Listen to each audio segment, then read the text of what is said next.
বিসমিল্লাহির রহমানির রহিম। আশা করি আপনারা সবাই ভালো আছেন আল্লাহর রহমতে। আজকে একটি গুরুত্বপূর্ণ বিষয় নিয়ে আলোচনা করতে যাচ্ছি, যে বিষয়টি হলো বর্তমান সোশ্যাল মিডিয়ার মধ্যে বিভিন্ন ধরনের অ্যাডভাইজার দেখা যায়। তারা নিজেদের জন্য একটা পার্সোনালি পেজ খুলে বিভিন্ন মানুষের পারিবারিক বিষয় নিয়ে বিভিন্ন ধরনের অ্যাডভাইস দিয়ে থাকে, যে কিভাবে মানুষের সংসারে কিভাবে ভালো হয়, কিভাবে সংসার টিকে। এই ধরনের কিছু জিনিস দেখতেছে এইবার সোশ্যাল মিডিয়াতে ইদানিং খুব বেশি প্রচার হইতেছে। আসলে বর্তমানে অধিকাংশ সংসারগুলো ভেঙে যাচ্ছে এই ধরনের অ্যাডভাইজার যারা আছে এদের কারণে। কিছুদিন আগে একটা ফেসবুকে দেখলাম, একজন অ্যাডভাইস দিতেছে যে স্বামী স্ত্রীর ঘরে সংসারের মধ্যে যদি আপনাদের মধ্যে বন্ডিং না থাকে, মিল মহব্বত না থাকে, একে অপরের সাথে সম্পর্ক দুজনের একই রকম মিল থাকবে, কাজের প্রতি যে কোনো বিষয়ের প্রতি একজন আরেকজনের সাথে মিল থাকতে হবে। যদি আপনাদের এই ধরনের মিল না থাকে, 1 বছর 2 বছর সংসার করে যদি দেখেন আপনাদের মিল নাই, আপনাদের সাথে মিলতেছে না, হাজব্যান্ডের সাথে ওয়াইফের সাথে মিলতেছে না, তাহলে আপনারা সেটা বাদ দিয়ে দেন, সেই সংসারকে বাদ দিয়ে দেন, সেই সংসার ডিভোর্স দিয়ে দেন। এই ধরনের কিছু মন্তব্য দেখতেছি। বিভিন্ন অ্যাডভাইজার যারা আছে তারা এই ধরনের মন্তব্যগুলো করতেছে। তো তারা এগুলো কইরা কী পাচ্ছে জানি না, কিন্তু এইটুকু আমি জানি যে তাদের কারণে অনেক সংসারগুলো ধ্বংস হয়ে যাচ্ছে, অনেক সংসারগুলো ডিভোর্সের দিকে ধাবিত হচ্ছে। স্বামী এবং স্ত্রী এই দুইটা ব্যক্তি অপোজিট। দেখেন, স্বামী এবং স্ত্রীর মধ্যে মিল কেন থাকবে? বিষয়টা মিল থাকার জন্য না। মিল কেন থাকবে? কারণ স্বামী হচ্ছে পুরুষ আর স্ত্রী হচ্ছে স্ত্রীলিঙ্গ। তো দুইটা লিঙ্গই তো মিল নাই, দুইটা লিঙ্গর মধ্যেই তো ভিন্ন। একজন হচ্ছে পুরুষ আর একজন হচ্ছে নারী। অবশ্যই দুইজনের মতের সাথে মত কখনো মিলবে না, এক হবে না। দুইজনের মত কখনো একরকম হবে না। একজন যদি ডান দিকে যায় আরেকজন বাম দিকে অবশ্যই যাবে। এটাই হচ্ছে স্বামী স্ত্রীর নিয়ম। আপনি দেখেন, আপনি আদম আলাইসাল্লামের কথা চিন্তা করে দেখেন। আদম আলাইসাল্লামকে সৃষ্টি করছে যখন, সেই বিষয় চিন্তা করে দেখেন যে আদম আলাইসাল্লাম সেই গন্ধম গাছে যাওয়ার জন্য নিষেধ করা হয়েছিল, কে? উভয়কে নিষেধ করা হয়েছে। তো মা হাওয়া কিন্তু চলে গেছে, মা হাওয়া চলে গিয়ে সেই গন্ধম ফল খেয়ে ফেলছে না? তো আমরা তো তাদের চাইতে মহামানব বা মহান মানুষ নয়, তাদের চাইতে বড় মহান মানব আমরা নই। তো আদম আর হাওয়া এই দুইজনের মধ্যেই তো দুইজনের কথায় দুই রকম। যেমন আদম বলছে যে তুমি ওই গন্ধম গাছের কাছে যাও না, গন্ধম খেও না। হ্যাঁ, তো আদম সেটা পালন করছে, মা হাওয়া সেটা পালন করতে পারেনি। তো বিষয়টা তো এরকমই। যেমন দিন রাত, দিনের সাথে রাত কোনো মিল নাই, সকাল বিকাল, কালো সাদা, ভালো মন্দ, হ্যাঁ, ভালো মন্দ, পুরুষ নারী, স্বামী স্ত্রী। তো বিষয়টা সম্পূর্ণ অপোজিট। একটা কথা মনে রাখবেন, মানুষের সংসার একমাত্র টিকে থাকে, সংসার টিকার মূল কারণ হচ্ছে স্যাক্রিফাইস। একজন আরেকজনকে স্যাক্রিফাইস করবে, একজন আরেকজনকে বুঝবে, তার কথার প্রায়োরিটি দিবে। স্বামী স্ত্রীকে প্রায়োরিটি দিবে, স্ত্রী স্বামীকে প্রায়োরিটি দিবে। যদিও স্ত্রীর স্বামীর এই কাজটা ভালো না লাগে, তারপরও বলবে যে না, এটা ভালো। আবার স্বামীর স্ত্রীর এই কাজটা ভালো যদি না লাগে, তারপরও বলতে হবে যে না, ভালো। এই স্যাক্রিফাইসের মাধ্যমে মানুষের সংসার টিকে থাকতে হবে। কিন্তু কিছু কিছু এই বর্তমান সমাজে ফেসবুকের মধ্যে দেখতেছি যে এই বিশাল বড় ধরনের অ্যাডভাইজার মানুষের সংসার নিয়ে অ্যাডভাইস দেয়, মানুষের দাম্পত্য জীবন নিয়ে অ্যাডভাইস দেয়, এত বড় বড় অ্যাডভাইজার, অথচ তারা চিন্তা করে না বিষয়টি তো অপোজিট। স্বামী এবং স্ত্রী দুইটা লিঙ্গই তো আলাদা, সেটা কিভাবে দুজনের এক হতে পারে? তারা বলে যে আপনাদের মধ্যে যদি বন্ডিং ভালো না থাকে, আপনারা নিজের সিদ্ধান্ত নেন, তাকে ছাইরা আপনার সাথে যার মিল হয় তার সাথে আপনারা থাকেন। মিল যদি রক্তের গ্রুপের সাথে মিলে, তাই এইখানেই তো ভেজাল হয়ে যায়। কিন্তু এইখানেই তো ভেজাল হয়ে যায়, দেখবেন যে একটা উল্টাপাল্টা ধরনের বিষয় এসে যাবে, কিন্তু মিল থাকবে না। সংসার একমাত্র টিকে ওই যে একটা কথা বললাম, স্যাক্রিফাইসের মাধ্যমে। স্যাক্রিফাইস করতে হবে। আমি আমার ওয়াইফকে অনেক ভালোবাসি বা আমার স্ত্রীকে ভালোবাসি, তো এটা আমি কীভাবে প্রকাশ করব? আমরা মনে করি যে, আমরা ধরেন বললাম যে, আমার ওয়াইফকে বললাম আজকে তুমি একটা দাওয়াতে যাবা, এই জামাটা তুমি পরবা, এটা পরলে তোমাকে খুব ভালো লাগবে, খুব সুন্দর দেখাবে, এই জামাটা তুমি পরবা। আসলে কি এটা ভালোবাসা?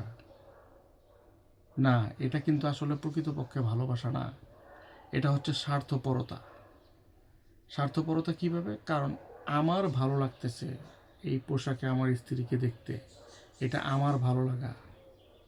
কিন্তু আমি কি একবার চিন্তা করছি যে আমার স্ত্রীর কোনটা ভালো লাগে, কোন পোশাকটা পরে গেলে তার ভালো লাগে? প্রকৃত ভালোবাসা হচ্ছে ওইটা। স্বামী বলবে যে তুমি যেই পোশাকটা তোমার কাছে পরতে ইচ্ছা করে, যেটা পরলে তুমি কমফোর্টেবল মনে করো, যেটা পরলে তোমার কাছে ভালো লাগে, তুমি সেই পোশাকটা পরে যাও। আর তুমি যেটাই পরবে তোমাকে আমার সবসময় ভালোই লাগে। এটা হচ্ছে হাজব্যান্ড আর ওয়াইফের মধ্যে স্যাক্রিফাইস। হ্যাঁ, আমার ভালো লাগে এটা চিন্তা করে, যদি আমার ভালো লাগতেছে এটা চিন্তা করে যদি আমি স্ত্রীকে মানে জোর দিই, তাহলে এটা তো আমার স্বার্থপরতা হইল। মানে আমার ভালো লাগতেছে, আমার স্ত্রীর ভালো লাগুক আর না লাগুক এটাতে কোনো যায় আসে না, আমার ভালো লাগতে হবে। এখানে তো ঝামেলাটা তো এই জায়গায়, আর অ্যাডভাইজারদেরকে বলতেছি, আপনারা এই ধরনের মিল মহব্বত, দুইজনের মধ্যে বন্ডিং এক থাকতে হবে, সেই থাকতে হবে, মিল থাকতে হবে, এই সমস্ত বিষয় নিয়ে মানুষের সংসারকে আর ধ্বংস করেন না। বর্তমান সমাজে বেশিরভাগই শ্বশুরবাড়ির কারণে এবং নিজেদের বাড়ির কারণে মানুষের সংসার ভাঙছে না। বর্তমানে ফেসবুকের মধ্যে আপনাদের মতো অ্যাডভাইজারদের কারণে মানুষের বিভিন্ন সিদ্ধান্ত নিতে বাধ্য হচ্ছে। তো আপনারা এত জাননেওয়ালা হয়ে যায়েন না। কারণ স্বামী স্ত্রী, একটা কথা মনে রাখবেন, স্বামী এবং স্ত্রী দুইটাই দুই লিঙ্গ, দুইটা অপোজিট, কারোর সাথে কারো মিল থাকবে না, এটাই স্বাভাবিক। কারোর সাথে কারো মিল থাকবে না 100%, এটাই স্বাভাবিক। কারণ লিঙ্গই তো দুইটা, একটা পুলিঙ্গ একটা স্ত্রীলিঙ্গ, মিল কিভাবে থাকবে? মিল তো থাকবেই না। তো এই ধরনের অ্যাডভাইস দিয়ে মানুষের সংসার আপনারা নষ্ট করেন না। মানুষকে ভালো কিছু অ্যাডভাইস দেন, স্যাক্রিফাইস শেখান, কম্প্রোমাইজ শেখান, কীভাবে ত্যাগ শেখান। ত্যাগ এবং ধৈর্য সহ্য, এই ধরনের বিষয়গুলো মানুষকে শেখাতে হবে। যারা এই ধরনের ধৈর্য সহ্য কইরা সংসার থাকতে পারে, তাদের সংসারে টিকে। আর তারাই একে অপরের সাথে, হাজব্যান্ড ওয়াইফের সাথে ভালোবাসা টিকে থাকে স্যাক্রিফাইসের মাধ্যমে, ধৈর্যের মাধ্যমে, সহ্যের মাধ্যমে। নিজের সন্তান আছে তার কথা চিন্তা করে যারা করে, তাদের সংসার টিকে থাকে। আপনারা অ্যাডভাইস দিয়ে মানুষের সংসারগুলো আর ধ্বংস করেন না। আপনাদের মতো অ্যাডভাইজারদের কারণে অনেক সংসার আজকে ধ্বংসের দিকে ধাবিত হচ্ছে। তারা বেশিরভাগ মানুষ দেখতেছি যে আপনাদের মতো অ্যাডভাইজারদের কারণে ডিভোর্সের দিকে ধাবিত হচ্ছে অনেক মানুষ। কেন মিল থাকতে হবে হাজব্যান্ডের সাথে ওয়াইফের? কখনো মিল থাকতে হবে না আমার মতামত যদি আপনারা জিজ্ঞেস করেন, তাহলে আমি আমার মতে বলবো যে স্বামী এবং স্ত্রীর সাথে কোনো মিল থাকবে না। স্বামী যদি ডান দিক থাকে, স্ত্রী বাম দিকে থাকবে, এটাই স্বাভাবিক। কিন্তু দুইজন দুইজনকে বুঝতে হবে, দুইজন দুইজনকে মানতে হবে, দুইজন দুইজনকে সম্মান করতে হবে এবং ভালোবাসতে হবে। কিন্তু সব কিছু যে মিলতে হবে, মিল না থাকলেই আপনার দিকে আপনি দিক বেছে নেন, কার সাথে আপনার মিল আছে ওই লোককে খুঁজেন। হ্যাঁ, এগুলা বলে মানুষের সংসারকে ধ্বংস করার মানুষ আর যারা এই ধরনের ডিসিশনে যেতেছেন তাদেরকেও বলি যে এই ধরনের অল্প জ্ঞানী মানুষের কথা শুই না নিজের জীবনকে আপনারা বিসর্জন করে দিবেন না। তারা কোনো অ্যাডভাইজার না, তারা ধান্দা নিয়ে বসছে তাদের পেজকে প্রমোট করার জন্য। তারা বিভিন্নভাবে এই ফেসবুক থেকে টাকা কামানোর জন্য বসছে। তারা এইগুলো করে মানুষের কাছ থেকে টাকা হাতায় নেবে। হ্যাঁ, তো আর মানুষকে আবার অ্যাপয়েন্টমেন্টও দেয় মানুষের সংসার সম্পর্কে বোঝার জন্য। তাদেরকে নিয়ে আবার বসে কথাও বলে পার্সোনালভাবে, তাদের কাছে নাকি বসে। তারা কি সিদ্ধান্ত দিবে আরেকজনের সংসারের?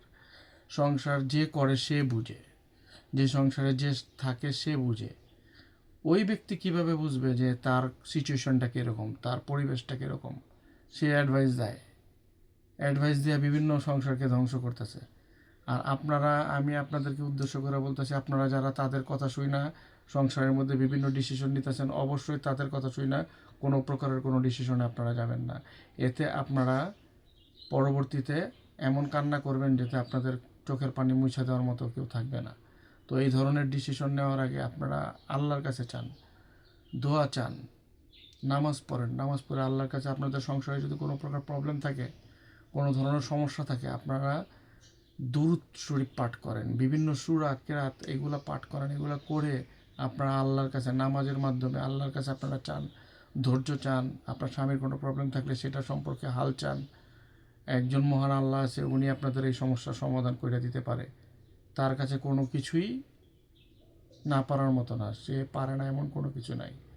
আল্লাহর সাধ্যের বাইরে কোনো কিছুই নেই, আল্লাহ সব কিছু করতে পারে। তো আপনারা তার উপরে ভরসা কইরা আপনারা আপনাদের সংসারের দিকে ধাবিত হন। আর এই ধরনের ফালতু পয়সা কামানোওয়ালা অ্যাডভাইজারদের লিঙ্কে ঢুকেন না, তাদের কথা শুনেনও না, কানেও নিয়েন না। শুনতে ভালো লাগে, তাদের কথা শুনবেন, আপনাদের কাছে ভালো লাগবে, আপনারা এমন ভালো লাগবে তাদের কথা আপনারা একটা ডিসিশনে চলে যেতে পারবেন। কিন্তু এই ধরনের ভুল করেন না। সংসার আপনার, বাচ্চা কাচ্চা আপনারা সেই দিকে খেয়াল রাখবেন যাতে আপনাদের সংসার ভালো থাকে, সুখে শান্তিতে সারা জীবন স্বামী কিনে থাকতে পারেন। এই দিক বিবেচনা আপনারা করবেন। আশা করি আমার কথাগুলো আপনারা বুঝতে পারছেন। তো আমার শেষ কথা এটাই যে এই ধরনের অ্যাডভাইজারদের কথা শুই না আপনারা আপনাদের ডিসিশন নেবেন না। আপনাদের যদি কোনো পারিবারিক সমস্যা থেকে থাকে, হাজব্যান্ডের সাথে বইসা ইগো বাদ দেওয়া, ইগোকে এক সাইডে রেখা আপনারা একলা ঘরে বইসা দুইজন সিদ্ধান্ত নেন কি করবেন।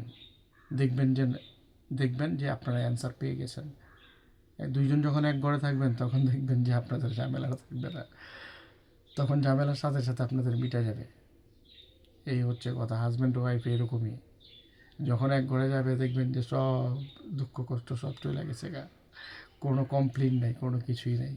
ইগোটা যদি ফালায়া দুইজন একসাথে বসে, এই হচ্ছে ব্যাপার। তখন অ্যাডভাইজার যারা আছে কোথায় চলে যাবে, নিজেরা যখন বসবেন। এই হচ্ছে আমার কথা। তো এই ধরনের অ্যাডভাইজারদের কাছ থেকে দূরে থাকবেন। নিজেদের সিদ্ধান্তকে নিজেরা প্রাধান্য দিন এবং নিজেরা নিজেদের ডিসিশন নেন। কোনো পাড়া প্রতিবেশী ভাই বোন যা আছে, যত যা কিছু আছে সবার সিদ্ধান্ত বাদ দেন, নিজেরা নিজেদের সিদ্ধান্ত নেন। দেখবেন যে সঠিক সিদ্ধান্তই আপনারা নেবেন। এই বলে শেষ করছি আমার কথা। আশা করি আপনারা সবাই বুঝতে পারছেন।